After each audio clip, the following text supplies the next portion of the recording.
evening, and welcome to Salaam, Shalom, Report on Palestine, Israel. I'm Mark Hage. This show is a production of Vermonters for Justice in Palestine. Please visit our extensive website at vtjp.org. Zionism as a term and a historical phenomenon is not well known to most Americans. In fact, Zionism can mean many things to many people. For our purposes, though, Zionism is a Jewish nationalist movement. It has its origins in the late 19th century, and it had one overriding objective: to colonize Arab Palestine and to create an all-majority Jewish state in that land. Early Zionists believed that the only way Jews and Jewish culture could be protected, even saved from anti-Semitic violence, pogroms, and persecution is if the Jewish people worldwide had their own state. Well, that state, Israel, came into existence in 1948, and it was built, literally, through war and ethnic cleansing on the ruins of Arab Palestine.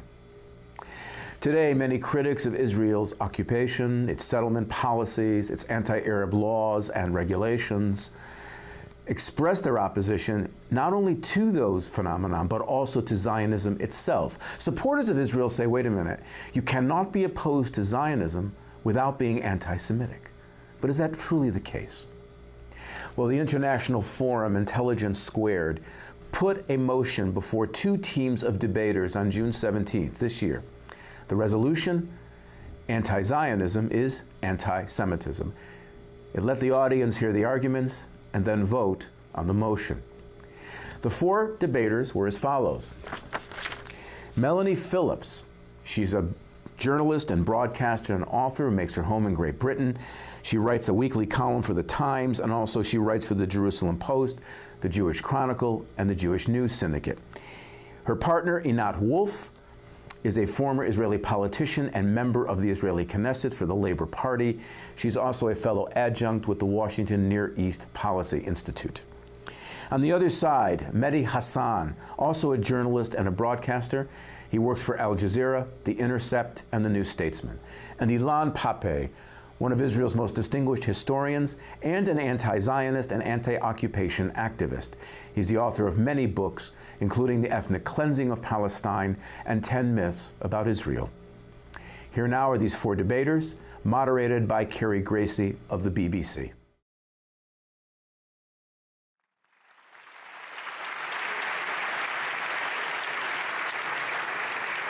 Good evening, everybody, and welcome to you all, and echoing Hannah's apologies for a slightly late start.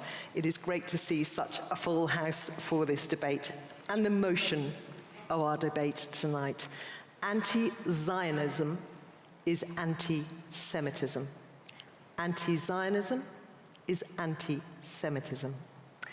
There is so much meaning packed into those words. Meaning which stretches down the centuries and meaning which reaches into the lives of millions of people today. Anti-Zionism, anti-Semitism, these terms are very fraught. Anti-Zionism, often defined as opposition to the existence of a state, of a Jewish state, in the territory defined as the historic land of Israel or Palestine. I'll repeat that. Often defined as opposition to the existence of a Jewish state in the territory defined as the historic land of Israel or Palestine. Anti-Semitism, most often defined as hostility, prejudice, or discrimination against Jews.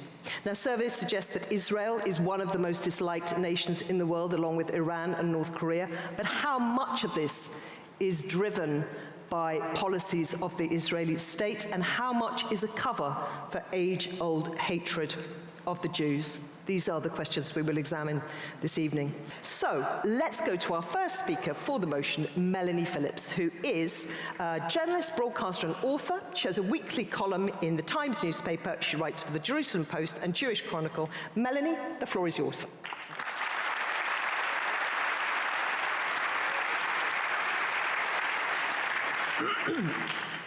Ladies and gentlemen, I never visited Israel at all until the year 2000, and I never wanted to go there. It didn't sound the kind of place which had anything to offer me. So when in the year 2000 I objected as a matter of sheer rationality and justice that while Israelis were being blown to bits in buses and cafes during what was called the Second Intifada, they were being called Nazis for dealing with the perpetrators, I was astounded to be immediately attacked as a Jew.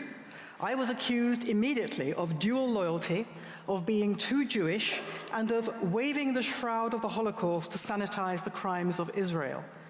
Well, I think you can see the same pattern in today's Labour Party crisis over anti-Semitism, in which anti-Semitic motifs about Jewish global conspiracies are conflated with attacks on Israel. At one meeting, Jeremy Corbyn noted of two Zionist opponents in the audience that despite, quote, having lived in this country for a very long time, they don't understand English irony, using the smear that as British Jews, they didn't actually belong in Britain. The Palestine Solidarity campaign is riddled with anti-Semitic comments such as that the Paris Bataclan massacre was a false flag operation to increase support for Israel, or that Kristallnacht was instigated by communist and Freemason Jews to promote war against Germany. Today, a German neo-Nazi group has linked to the BDS movement, noting with approval its efforts to isolate the Zionist aggressor state in defense of the rights of Palestinian people. The language of BDS and the far right is interchangeable. Those who say anti-Zionism is not anti-Semitism would have us believe that all this is simply a coincidence. I say it is not, and that anti-Zionism is weaponizing anti-Semitism, and this is why. Let's define, first of all, what we're talking about. What is Zionism? Nothing more or less than the self-determination of the Jewish people in their ancient homeland of Israel. What is anti-Semitism? A delusional hatred and fear of Jews, Judaism, or the Jewish people. But anti-Semitism is not like other prejudices. It has unique characteristics applied to no other group, people, or cause, such as an obsessional and unhinged narrative based entirely on lies, accusing Jews of crimes of which they are not only innocent but the victims, holding them to standards expected of no one else, depicting them as global conspiracy of unique malice and power. Amazing, anti-Zionism has exactly the same characteristics. Don't get me wrong, criticism of Israel's policies, robust criticism, is entirely legitimate. But anti-Zionism is different. Anti-Zionism demonizes, dehumanizes, and delegitimizes Israel in order to bring about its destruction. You may hear some of this slander this evening. The lie, for example, that Israel is an apartheid state when Israeli Arabs have equal civil and religious rights. The lie of ethnic cleansing when the Arab population in the disputed territories has more than quadrupled since Israel's rebirth in 1948. The lie that the Israelis are willful child killers when they in fact go to unique lengths to avoid killing civilians in their always defensive wars, and when the ratio of civilians to fighters that the Israelis kill is at least 3 or 4 times better than any other country, including Britain. The lie of Israel's human rights violations when it's the only country in the Middle East where Arab Muslims and Christians, women and gays can live in freedom and safety. Fundamentally, anti-Zionism is based on the big lie that the Jews seized and occupied another people's land.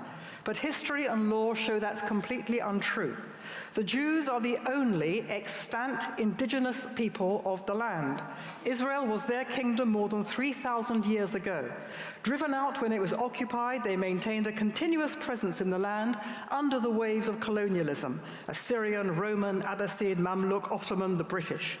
They fought off Arab colonialists to re-establish their state in 1948 and are still fighting off Arab colonialism. The Palestine Mandate of 1922, which parceled out the former Ottoman Empire, enshrined their right to settle throughout that land, a right that endures unaltered in international law. The law also entitles Israel to hold on to land seized from its attackers, while that land remains the launchpad for attacks, demonstrably true.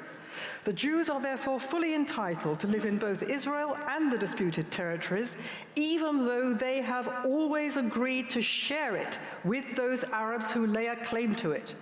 But the Palestinians have refused to share it and have responded to repeated offers of a state of their own with terrorism and war. Israel is the only place where Jewish peoplehood makes sense. But anti-Zionism singles out the Jewish people alone as having no right to their homeland. Of course, many groups aspire to a homeland, but Israel is not an aspiration. Israel is a country.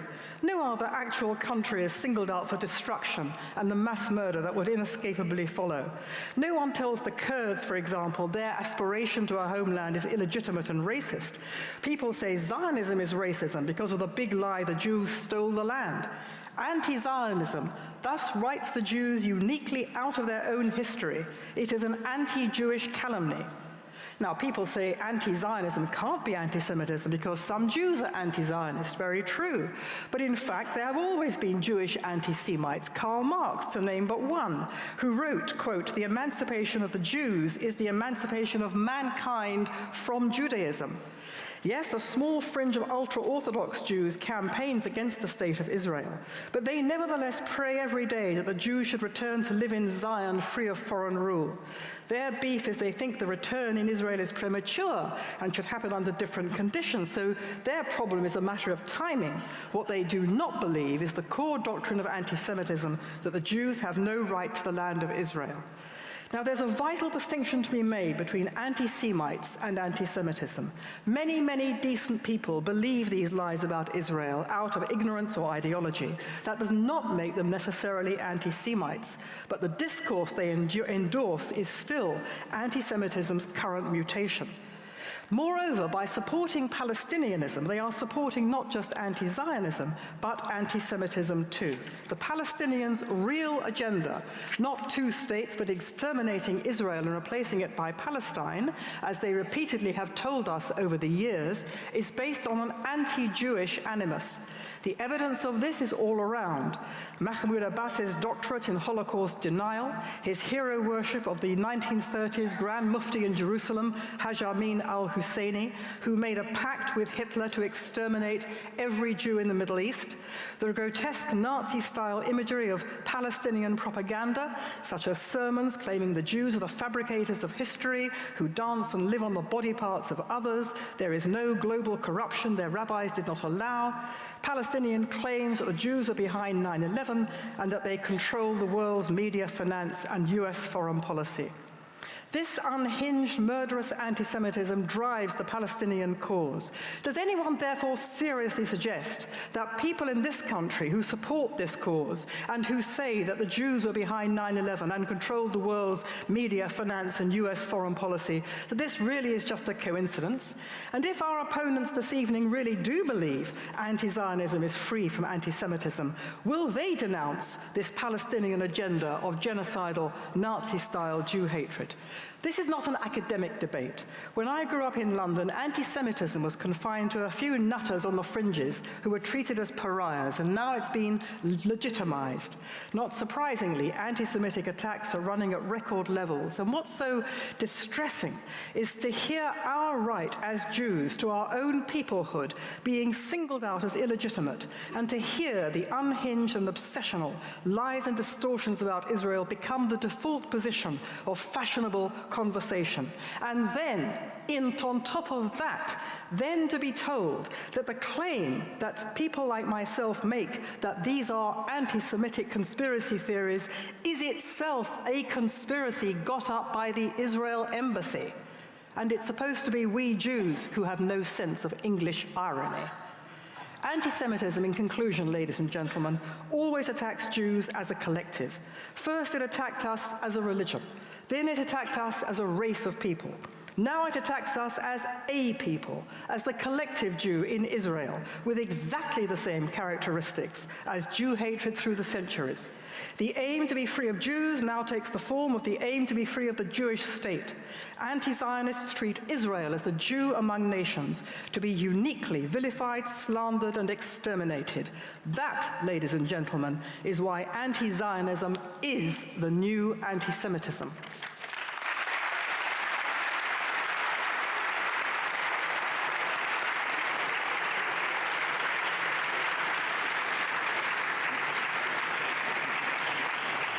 Thank you, Melanie. So now, our first speaker against the motion, Ilan Pappe, is an Israeli historian, an anti-Zionist activist, a professor at the University of Exeter. He has challenged traditional versions of Israeli history. Ilan Pappe, you have the floor for 10 minutes.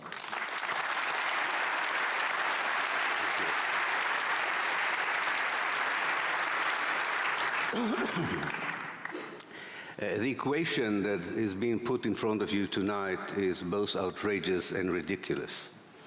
If only because it makes every Palestinian in the world, almost everyone who lives in the Arab and Muslim world, anyone who regards themselves as liberal or on the left, it turns all these people into anti-Semites. Whereas quite a few people who regard themselves as Zionists, like the Christian Zionists, are actually anti-Semites themselves. But it is important to challenge it because it was used with some effect to stifle the debate on Palestine in the West. This allegation is used in order to prevent the promotion for positions of power of politicians known for the long-term support for Palestine. By defaming these politicians as anti-Semitic, official Israel and its supporters worldwide hope to bring them down, as in the case of Jeremy Corbyn, or delegitimize them, as in the case of Ilhan Omar in the American Congress. So this is a good opportunity and an appropriate venue to say loud and clear that if you are against Zionism, or if you define yourself as I do and anti-Zionist, you are not anti-Semite, or in my case, a self-hating Jew, which my doctors told me is an incurable disease, and I would have to live with for the rest of my life. I will make 5 points, one long one and 4 or 5 short ones. Anti-Semitism is an old, ugly attitude that demonizes Jews because of who they are and led in the past to horrendous policies of discrimination and genocide. It still prevails today, and despite the passing of years, it's basically not changed much. Its origins are deeply rooted in the Christian faith and were adopted in more recent years by right-wing supremacists and some extreme Islamic groups. Anti-Zionism, on the other hand, is a new phenomenon, as is Zionism, and dates back to the 1820s, when, as you know, Zionism began as a Christian project before it was a Jewish project. And then it was part of an internal debate within evangelical Christianity. Anti-Zionism then was a moral position against romantic nationalism and Christian fundamentalism that today we call Christian Zionism. Christian Zionism is an evangelical belief that the return of the Jews to Palestine would precipitate the second coming of the Messiah, the resurrection of the dead, and the conversion of the Jews to Christianity or their barbecuing in hell. Now, these barbecuing Christians, who are very important, are anti-Semites who want to get rid of all the Jews they don't like and get in return the only Jew they want, Jesus Christ. It's a double bill. They are today the most important base of President Trump and his ilk, and they are the most important Zionists in the US, providing immunity for Israeli policies on the ground. When Jewish activists and intellectuals adopted Zionism in response to anti-Semitism in the late 19th century, their antagonists were mainly other Jews.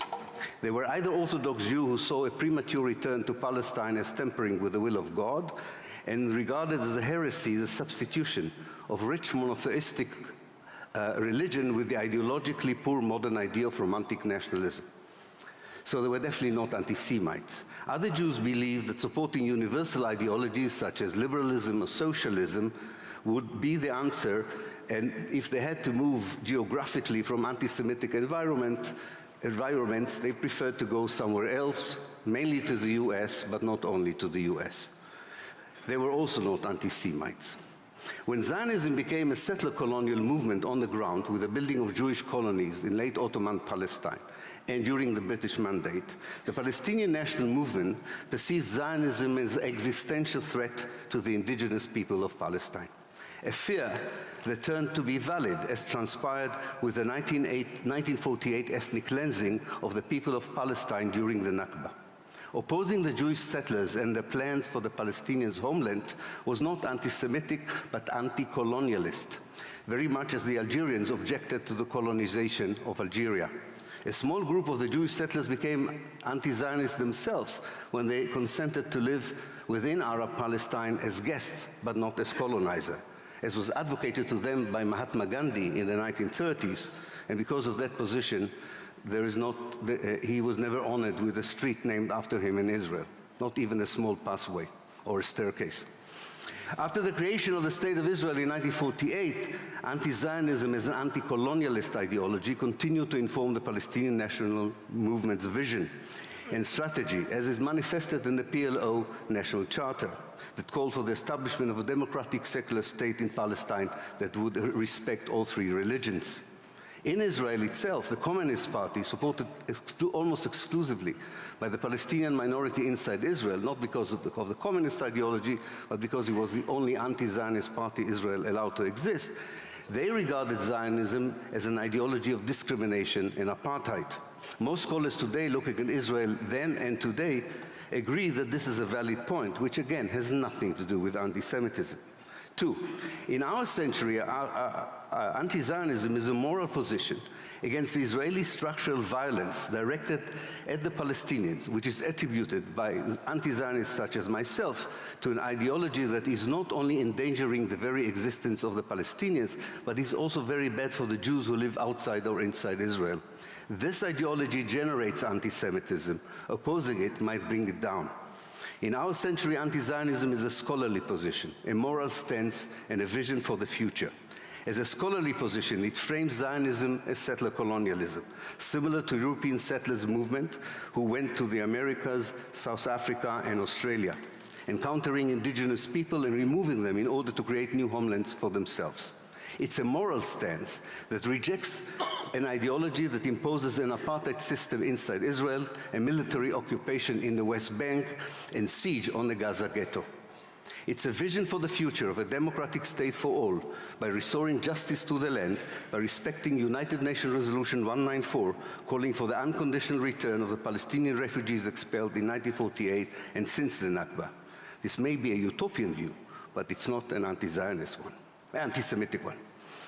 Three, for those who claim that anti-Zionism is a refusal to recognize the right of Israel to exist, we should say that states do not exist by right. They are founded by historical processes, and they become a fait accompli. The debate is about the nature of the state and the regime. We are all entitled to wish for and work for a better, more just and egalitarian state for everyone who lives in Israel and Palestine, and for those who were expelled from there. Four, in 1975, a vast majority of the United Nations member states defined Zionism as a form of racism and racial discrimination. It was passed with the same majority that passed the 1947 resolution recognizing Israel. The difference was that in 1947, the colonized world was not represented in the United Nations. In 1975, it was. But it was still trying to find its way in the post-colonial world. The Third World's discourse equated Zionism with continued colonialism. Alas, neoliberalism, corruption, and post-colonial political system, corruption in the post-colonial political system, and aggressive American imperialism have casted to the sideways of history this impulse and energy. But at its height and within it, anti-Zionism was part of the wish of the colonized people to build a better and more just world. Again, nothing to do with anti-Zionism, with anti-Semitism. When the 1975 resolution was revoked in 1991, the debate on Zionism entered a new phase, its present phase. After the horrific events in 9/11 and the so-called war and terror, the Israeli Hasbara invented the threat of a new anti-Semitism. This was the only way to repel the moral outrage people around the world felt towards the policies of incremental genocide in the Gaza Strip and the brutal oppression of the West Bank. If you voiced criticism against these policies, you were depicted as a new anti-Semite, and the Israeli academia was recruited to provide scholarly scaffolding for such an accusation. The Western elites bought or were intimidated into buying this false allegation. But the civil society, and in particular the younger generation, reject with disgust this attempt to silence them. They know enough to call the bluff and understand the full meaning of solidarity with the Palestinians. They demonstrate in the streets, in their campuses, and join the Palestinians on the ground at a personal cost to show how outrageous it is to call the pure struggle for justice anti-Semitic.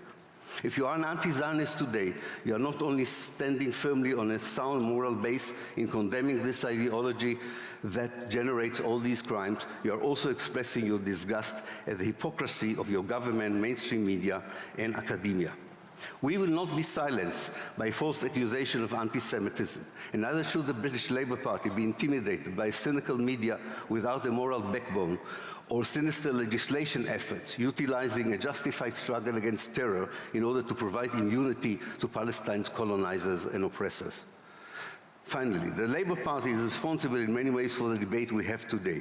We all know that the so-called revelation of institutional racism, institutional anti-Semitism in the Labour Party began not on the day that Corbyn was elected as a leader, but after 2 attempts to depose him and failed. Then suddenly the campaign emerged. I know the force of this campaign of intimidation. I face it myself. It is ugly, unfair, and destabilizing. But the proud party with the historical role of defeating fascism in this country in the 1930s should not so easily succumb to false allegation of anti-Semitism. Finally, we should retake, five sentences. Let us retake the conversation and prioritize it. Let us discuss how to stop the destruction of Palestine and the Palestinians, which the Trump's deal of the century wants to do. Let us fight violent fanaticism wherever we encounter it. Uproot racism of all kinds without building a hierarchy of victims, and remove silly and outrageous equations like the one titling the event tonight. Thank you.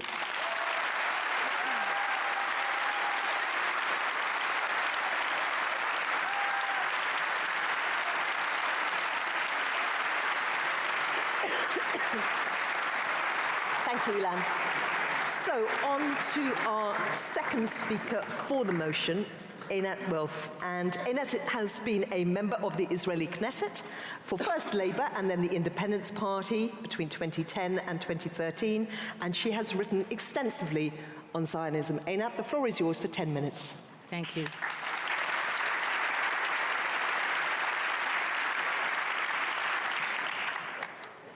So, we seem to all agree that anti-Semitism is bad.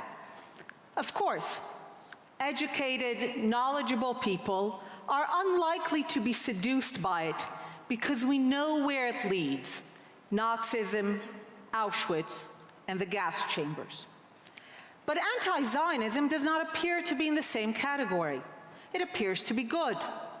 We heard here that it is about supporting Palestinians, about fighting for human rights. Educated, knowledgeable, well-meaning people might support it.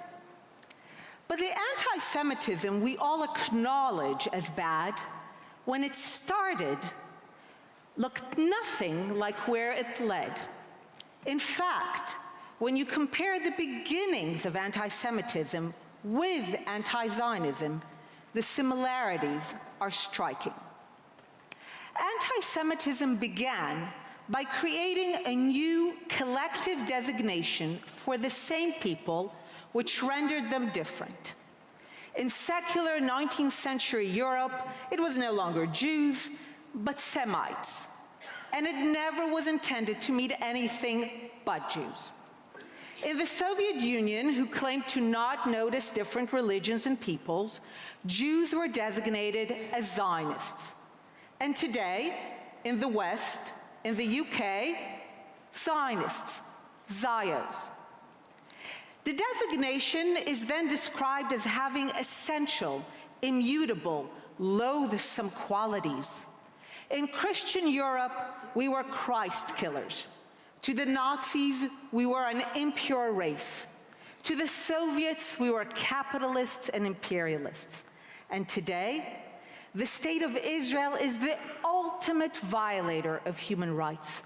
It is described as born in sin. It is guilty by its very nature of the crimes of racism, apartheid, ethnic cleansing, Nazism, genocide.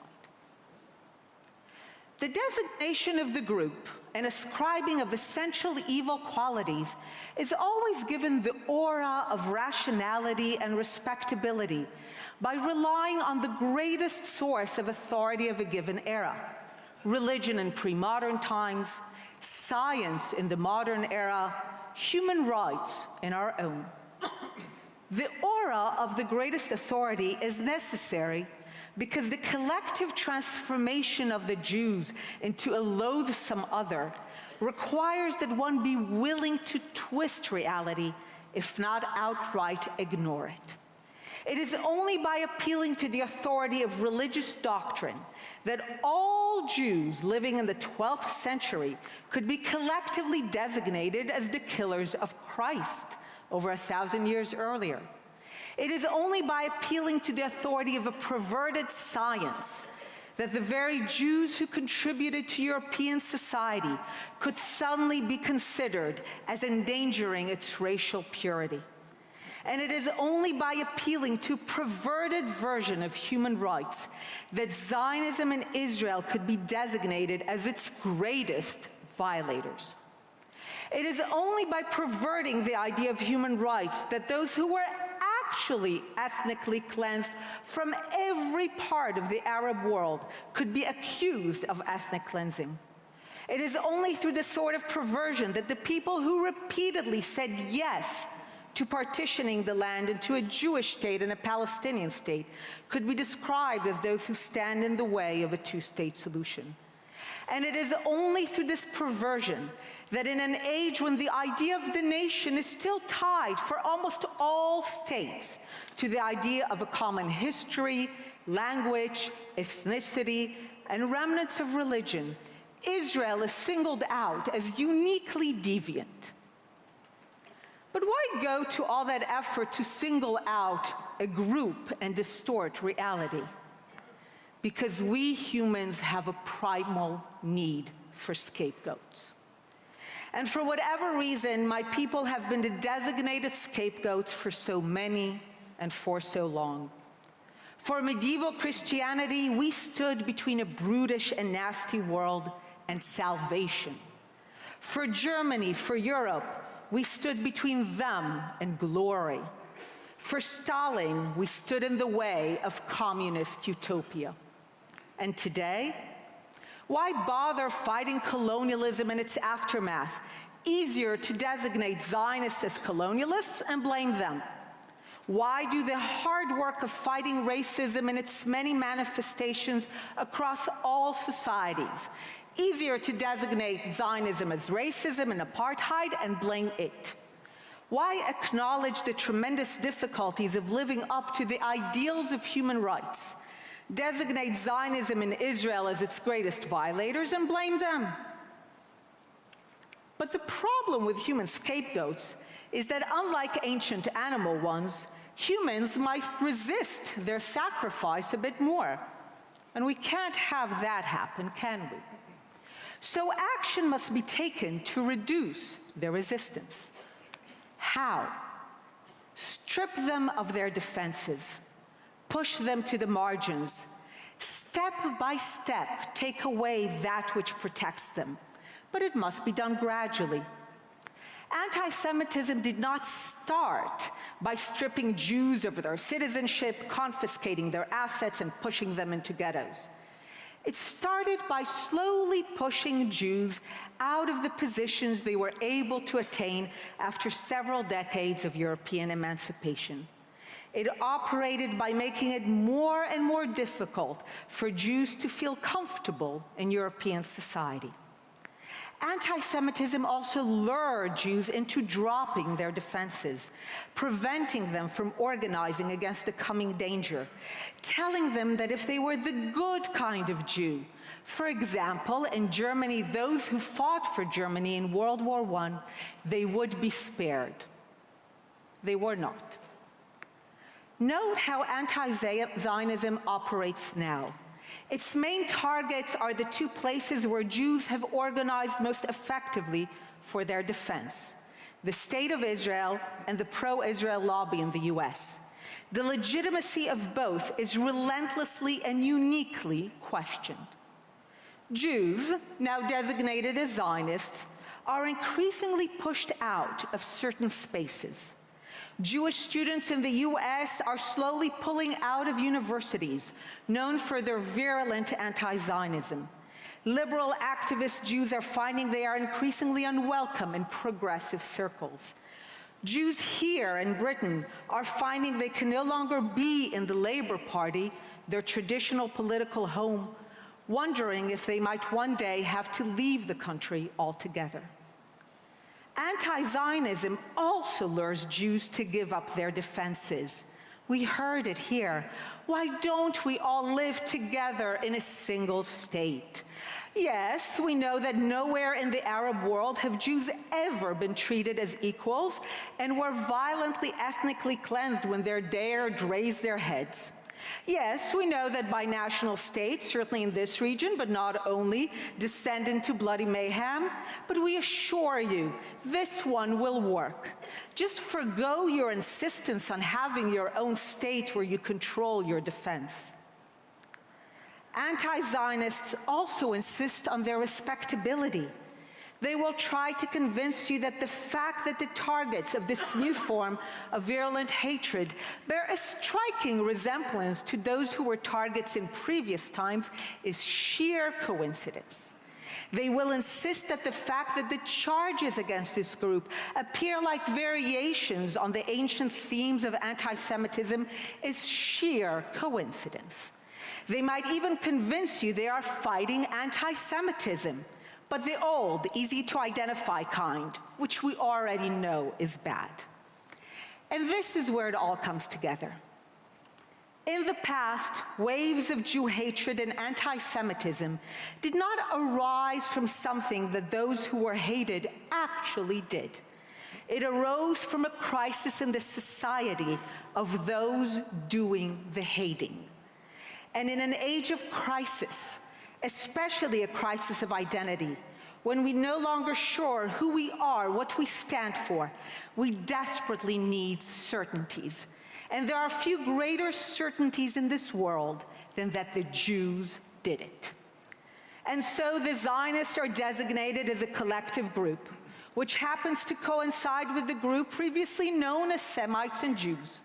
They are then ascribed the most loathsome qualities of our time by appealing to the great authority of our era, and then they are slowly subject to a process designed to strip them of the means of resisting their ultimate role as scapegoats for the crisis of the era. And when that process would be complete, the scapegoat could finally be sacrificed in the vain hope that in doing so a better world would emerge. It never does. And this is why the topic of this debate is not just another topic. It raises the very specter that we might be a society on the precipice, which is why we are here today, in the hope that some of you will see the deep, insidious undercurrents, so that this time we will not have to wait to see where anti-Zionism leads, and only then look back in hindsight and say, ah, yes, that rising wave of anti-Zionism was indeed the new form of anti-Semitism.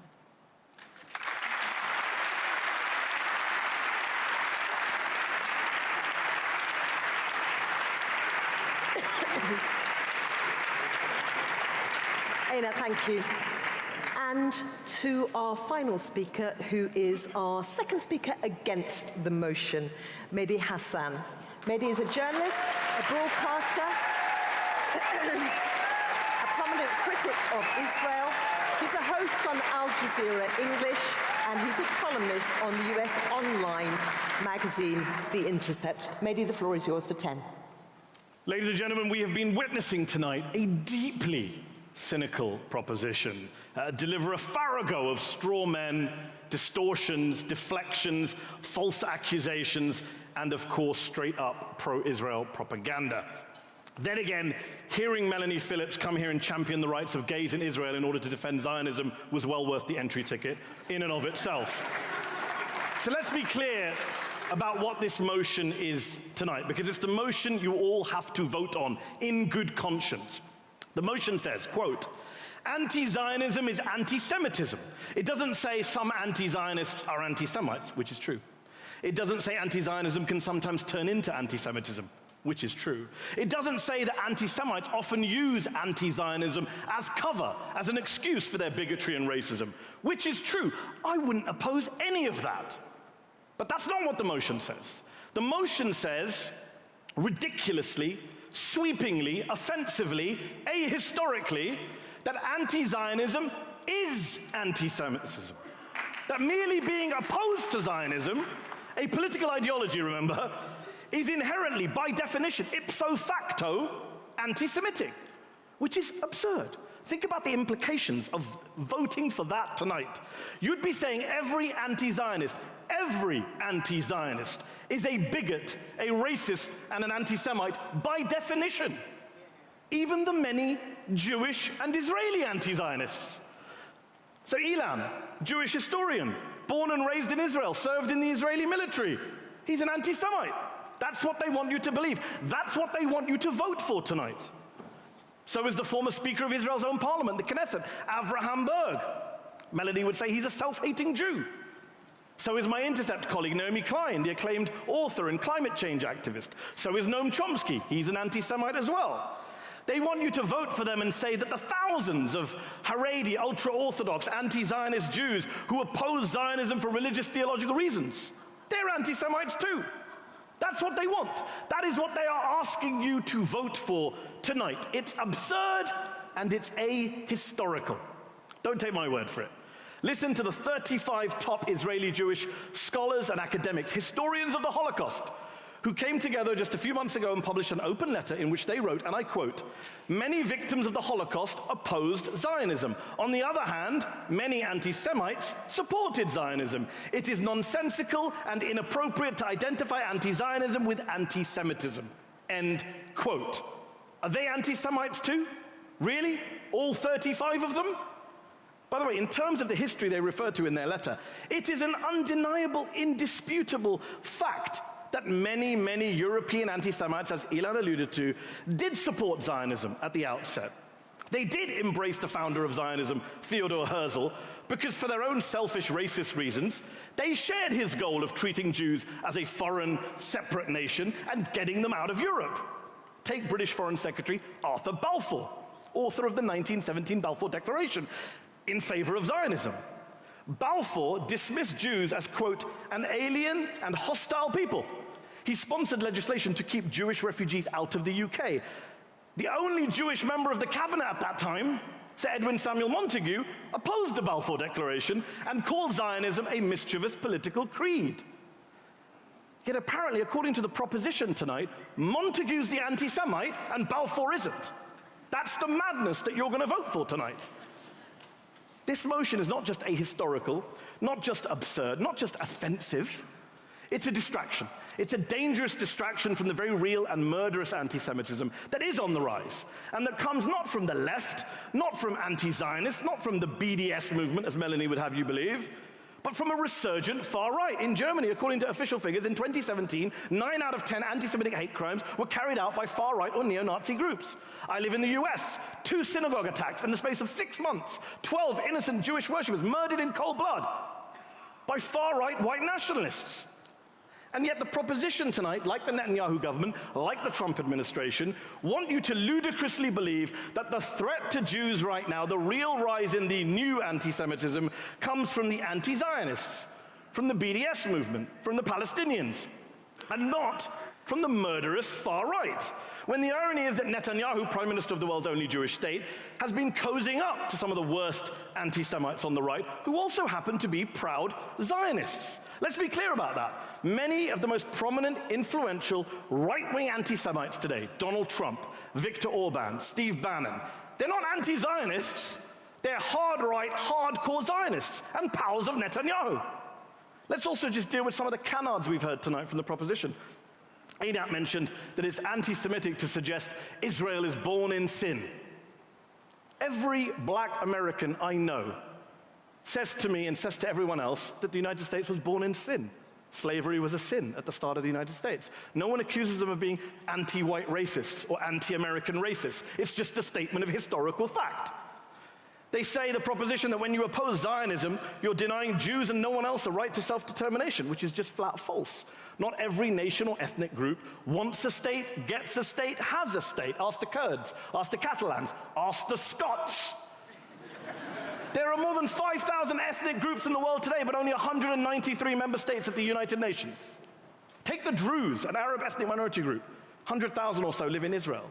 Do they have a right to self-determination? If they create a Druze state inside of Israel, is Einat okay with that? If Einat says, no, you can't have a Druze state, is she racist towards the Druze? National self-determination doesn't always correspond with statehood.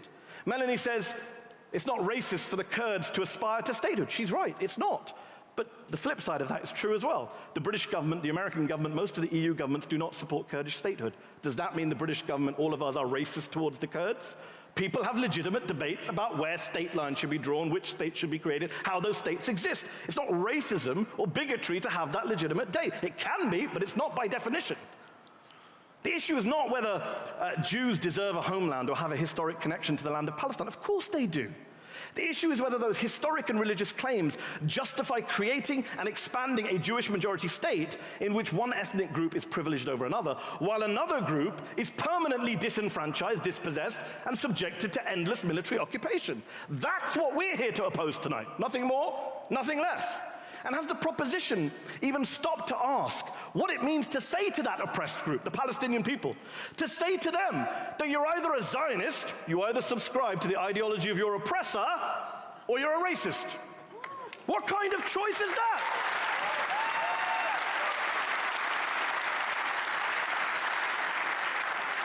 Melanie says tonight that denying Jewish nationhood is racist, it's anti-Semitic. And yet she has no issue erasing the Palestinian people from the face of the planet. She said in her speech that only the Jews have a unique right to nationhood and statehood in that part of the world, not the Palestinians. What is that? Is that not bigotry? Is that not racism? Is that not wiping a people off the face of the planet? But this is what you'll be voting for tonight if you vote for the proposition. This is what the Israeli, pro-Israeli argument has always been: to silence the Palestinians, to silence their opposition to occupation, to silence their resistance as Palestinian citizens living inside of Israel, to a nationalistic ideology which treats them like second-class citizens, which denies them many of the rights and privileges of the majority. And one thing I want to make clear to you tonight: you don't have to be an anti-Zionist to vote with me and Ilan tonight. You don't even have to be a critic of Israel. You can be the biggest supporter of Israel in the world and vote with the opposition. All you have to be is someone who recognizes that it is an egregious smear, a naked slur, to claim, to label those of us, Jews and non-Jews alike, who oppose a political ideology in good faith because we think it's unjust, iniquitous, oppressive, to label us as anti-Semites for holding that political view.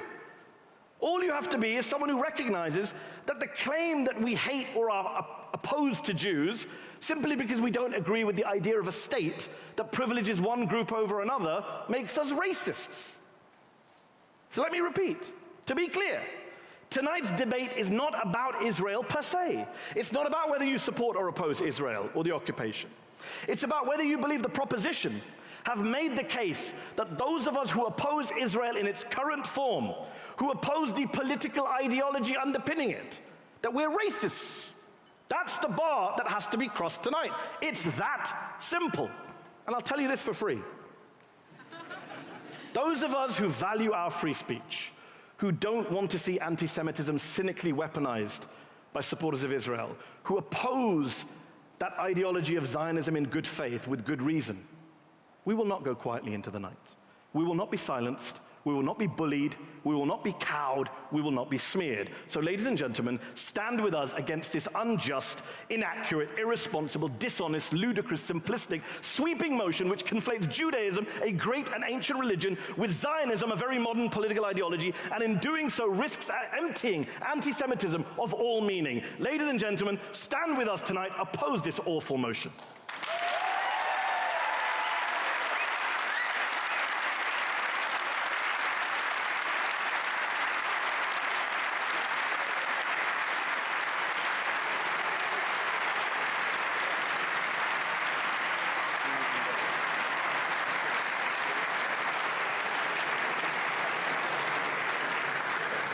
Thanks all for listening, and thank you to all four of our panelists for absolutely brilliant opening speeches. Now, it is time to announce the result of the vote taken as you were coming in and before you'd heard a word of those speeches.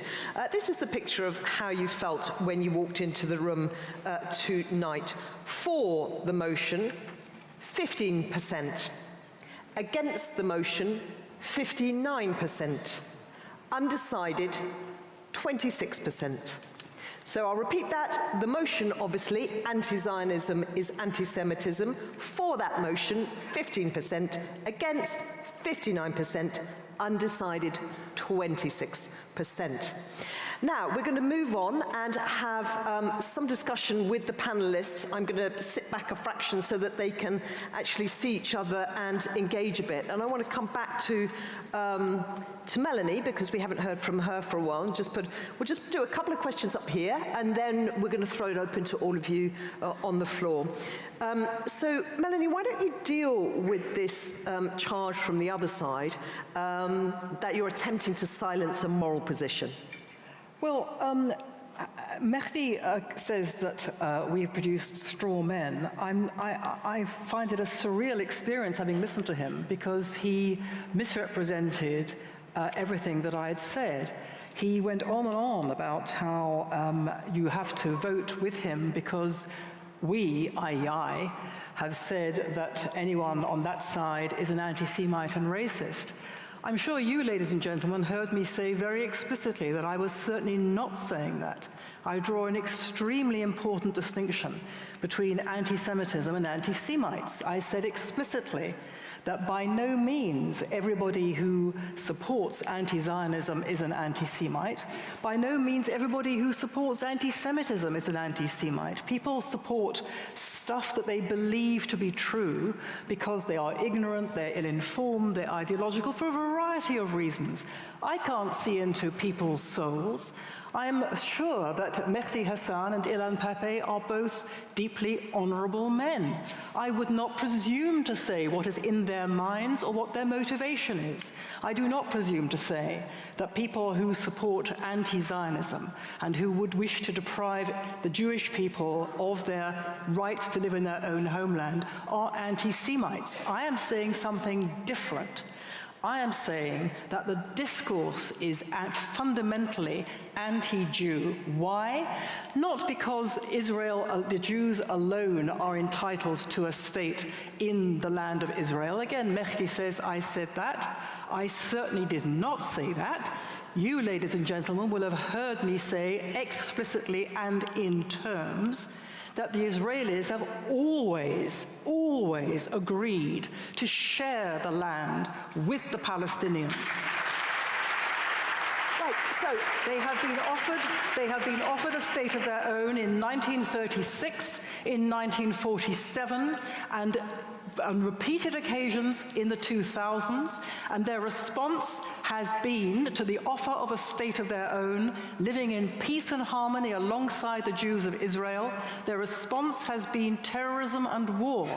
I would dearly love to see that happen, a state of the Palestinian Arabs living side by side. I don't think it's going to happen, but that's another story. But it is simply a wicked lie to sit here and grotesquely reverse what I have said. Melanie, okay, we've heard that. Now, Ilan, coming to you. You talked about ethnic cleansing of the Palestinians. We heard Einat say Jews have not been equal in the Arab world anywhere. So who's doing the ethnic cleansing, and do you accept that point? Oh, I accept the point that after the creation of the State of Israel, the Jews of Iraq were expelled from Iraq under an agreement between the Israeli government and the Nuri Said government, because Zionism didn't want the Jews of Iraq to stay in Iraq, and neither did the nationalist Iraqi government want them there. But this has nothing to do with what we are talking about. We are talking about the fact that half of Palestine's population, within 9 months, was ethnically cleansed by the Jewish and Israeli forces. 500 out of 1,000 villages were demolished, wiped out upon the earth. 11 Palestinian towns were depopulated by force. This was not immigration.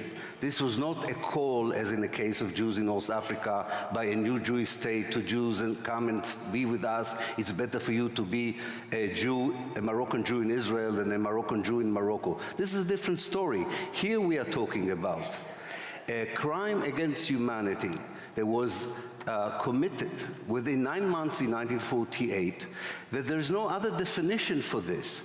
Otherwise, why would half of Palestine's population become refugees if they were not expelled by force by a settler colonial movement? So you've made these points already. Yeah. Deal with the point about the inequality of Jews in the Arab world.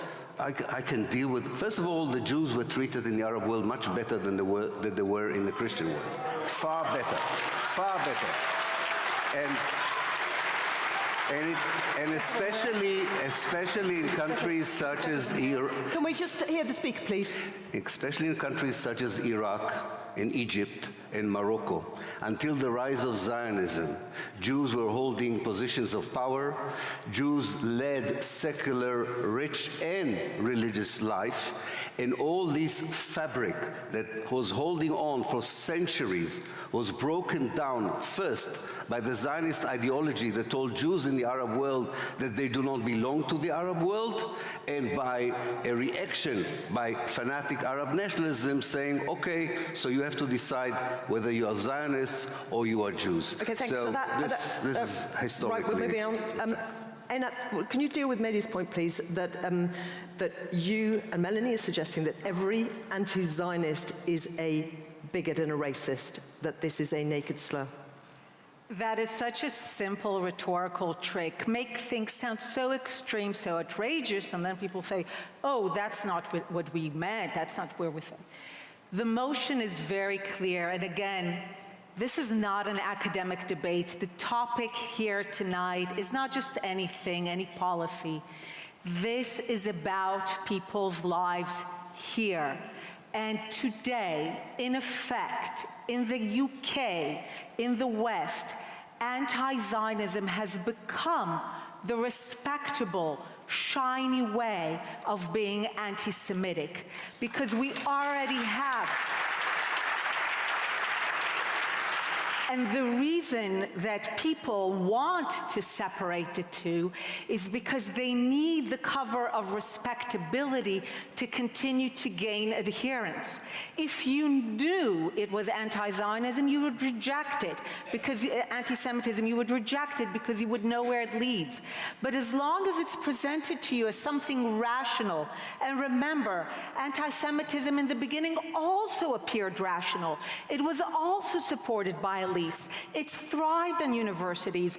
Nobody thought it would lead where it led, because that's how it gained adherence, by people thinking that it was different, that it was new. And this is what we're seeing. We're seeing a concerted effort to maintain the respectability of that position so that the process of dropping our defenses can continue. Thanks for that.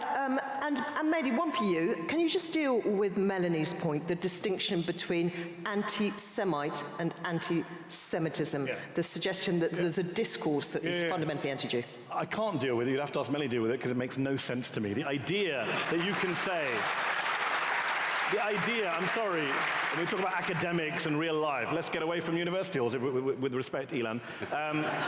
The idea that you say, let's all vote tonight that anti-Zionism is anti-Semitism, and then I say I'm an anti-Zionist, and you say, but you're not an anti-Semite. That makes no sense.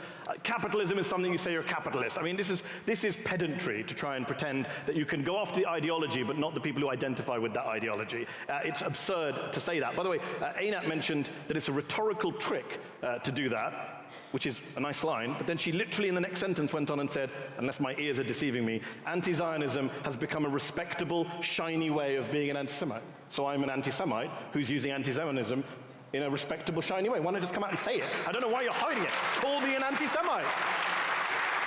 Are you calling Mehdi an anti-Semite? Am I an anti-Semite? Because I say I'm an anti-Zionist. I know you're not, Melanie. Are all the Palestinians anti-Semites? Because they're all anti-Zionists. Just say it. Be brave. Be brave. Say it. Before the debate you just saw, Carrie Gracie surveyed the audience on the motion, anti-Zionism is anti-Semitism. So before the audience heard the arguments, 15% supported the motion, 59% were opposed, and 16% were undecided. At the close of the debate, the audience was surveyed yet again. After they had heard the arguments, 19% supported the motion, 76% opposed, and 5% were undecided. That's our program. As always, thank you for watching. I'm Mark Hage. Our technical producer is Jerome Lapani. And until our next edition, Salaam, Shalom.